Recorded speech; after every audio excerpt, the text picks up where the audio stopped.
How to add a dotted text in Google Docs.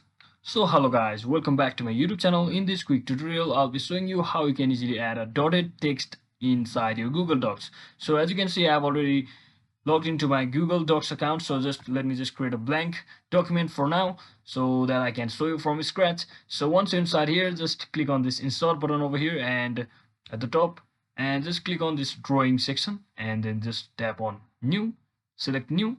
So once inside here, just select this action button over here and then just select word art. So you can type basically anything over here. So let me just type in hello, something like this. So as you can see, now you can reposition it accordingly.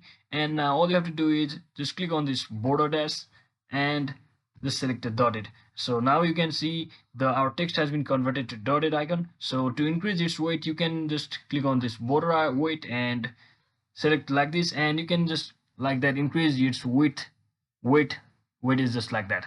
So that is exactly how you can easily add a dotted text on your Google Docs. So I hope this video was helpful guys. If it was, don't forget to like and subscribe to the channel. See you on the next one.